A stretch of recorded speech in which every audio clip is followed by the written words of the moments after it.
Hi, I'm Scott, and in this video, I'd like to talk to you about setup debates and how to use the setup debate drill that is included in this video to give a 1AR speech on the living wage topic.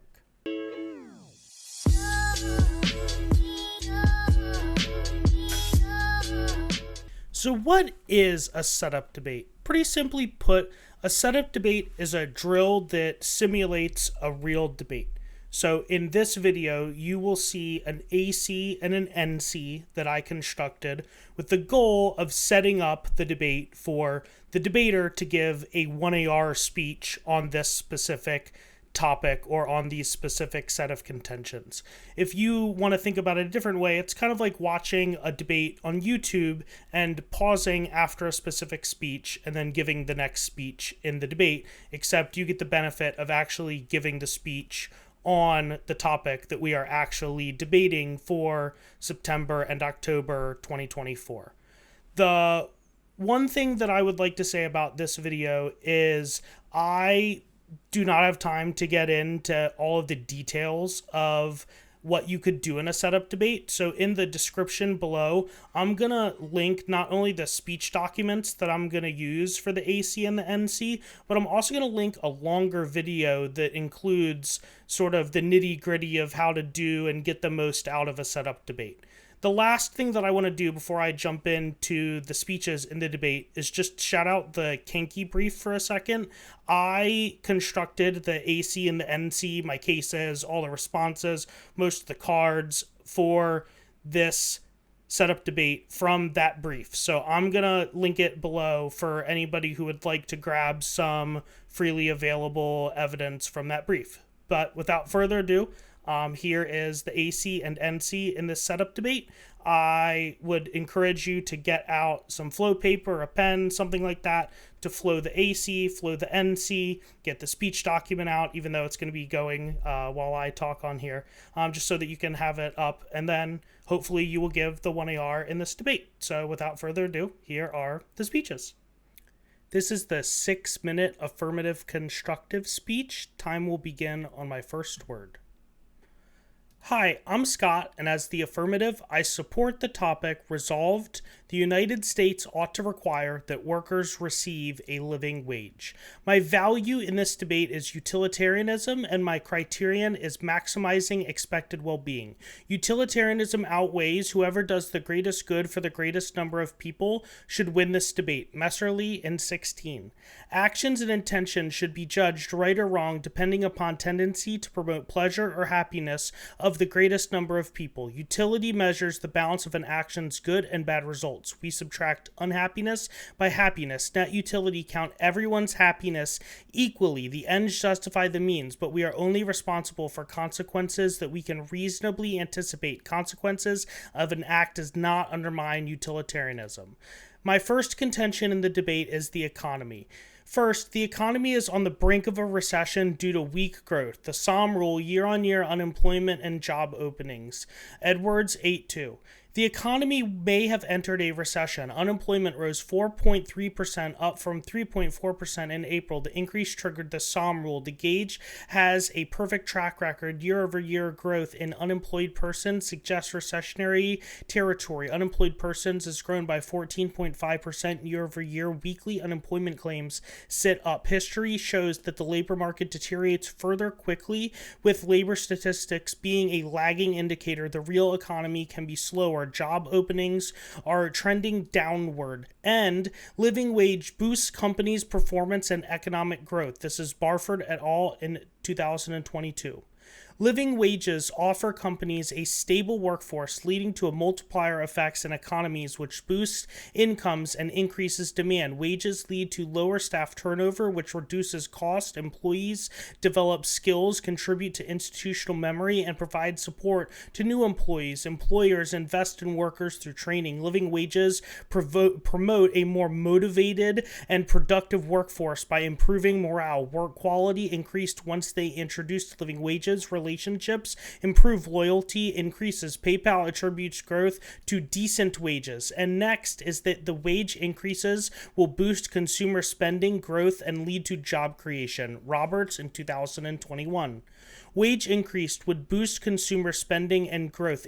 Wage increasing would generate $107 billion in higher wages. An increase would have generated 100,000 new jobs for every extra dollar of a low-wage worker. 1.21 is added to the economy. States that raised wages added jobs at a faster rate. Low-income households are more likely to spend. Inequality slows growth, and the wealth gap stymies growth. A higher wage would boost millions out of poverty. Last in this contention is the impact that a fiscal crisis causes war, because economic fragmentation and populism would occur. This is Sundaram and Popov in 2019. As fears rise of another financial crisis, there are increased possibility of a large-scale military conflict. Economic crisis combined with rising populism could morph into world war. Economic insecurity, strengthen populist sentiments, and increased turmoil. Nationalism may lead to conflicts. Despite the world's unprecedented and still growing interconnectedness, multilateralism is increasingly being eschewed. This protracted economic distress could lead to military confrontation, even if unintended. My second contention in this debate is poverty. Living wages break poverty cycles that overcome stigmatization and psychological harms. This is Searle and Herman in 2020. Living wages reduce depression, improve social status and health. Living wages enhance psychological well-being. Smith outlined the detrimental consequences of exclusion, low incomes from society through the erosion of psychological and physical health. Poverty undermined connectivity and self-determination, entrapping people in impoverished work. Entrapment exacerbates psychological distress and a loss of control. Living wages reduces poverty and psychological consequences. Living wages alter psychological freedom, including equality. Low-paid jobs can be equated with reduced societal worth and diminished self-respect. The negative identity marginalized and dislocated from social and political processes. Next is that living wages solve intergenerational food insecurity and poverty. Drexel in 2021. A living wage is necessary to reduce poverty and food insecurity in states at a minimum was much higher. Low-wage workers are significantly more likely to be food insecure. When workers do not have the sufficient income, they skip meals or purchase deficient food. This impairs future wage food insecurity potential and creates intergenerational food insecurity and poverty. The health costs for 2014 were $160 billion, with $18 billion related to poor educational outcomes. And poverty is a form of social death. Rank in 21. Poverty are highly stigmatized. The understanding is a moral failing. Shame permeates. Poverty leads to social exclusion. Residents may be exposed to levels of stress, anxiety, and social exclusion. It is marked by stigma, hardship, and deprivation. Finally, poverty has the biggest consequence. It kills 18 million people per year. Gilligan, 2000. 18 million deaths a year were caused by structural violence, compared with 100,000 deaths from armed conflict. Even war cannot begin to compare with structural violence, which continues year after year. Every 15 years, as many die because of poverty as would be killed in a nuclear war. 232 million deaths. Thank you. Please vote for the affirmative in today's debate. The next and last speech in this setup debate will be the NC, the negative constructive, which will be 7 minutes long. The order for this speech is the negative case and then the affirmative case in order, the value criterion, the economy contention, and the poverty contention. Hi, I'm Scott, and as the negative, I oppose the topic. Resolved, the United States ought to require that workers receive a living wage. My first and only contention is insurance. Employers decrease full-time work and hours because of a minimum wage. Yanazawa et al. In 2022. Wage hikes have a profound effect on businesses. Retailers adjust employment. Retailers respond by substituting full-time for less expensive part-time. We find a positive, significant relationship. Retailers reduce the number of full-time workers while shortening hours. Full-time work, a major source of income, is more impacted. Reductions mean the loss of human capital. Next, wage hikes kills access to benefits and reduced work hours, which decreased net pay. You et al. In 2021. Workers scheduled increased by 27%, while hours worked per week decreased by 20%. These changes translated into 5 fewer hours per week. Total compensation fell by 13%. For every $1 increase, the percent of workers eligible for retirement decreased by 23%, while the percent of workers eligible for health care decreased by 14%. Firms strategically adjust scheduling to reduce the number of workers eligible for benefits. A $1 increase added up to net losses of 11% of workers' wage, assuming workers work a second job. Next is that the lack of insurance harms health and personal financial outcomes. Tolbert et al. In 2023. Consequences can be severe when conditions go undetected. Uninsured individuals are less likely to receive preventative care, delay, or forego care. Many do not obtain treatments. Did a prescription drug due to cost? People are more likely to be hospitalized and experience declines in health. Uninsured people receive fewer diagnostic and therapeutic services and have higher mortality rates. Gaining health insurance improves health. Uninsured individuals face unaffordable medical bills, using savings, having difficult sacrifices. Last is that uninsurance is a major health hazard and causes 45,000 deaths every year. Chalabi in 2017. 45,000 Americans die each year as a direct result of being uninsured. A lack of health insurance had a mortality hazard. Americans without health insurance were 40% more likely to die than those with it. Next, I'd like to move on to the affirmative case. First, with their value criterion. I'd like to concede their standard for evaluating the debate, utilitarianism. However, this does not mean I lose the debate, but rather just means that the winner of the debate should be determined based on weighing the consequences of each case against each other, and I think in this debate that you will vote negative because the yearly deaths that are caused from insurance loss and from people being uninsured will outweigh a severely mitigated affirmative at the end of the debate. Let's move on to the affirmative case now. First, onto their economy contention. First, wage hikes decrease employment, increase prices, destroy businesses, and kill employee benefits. Born 2022.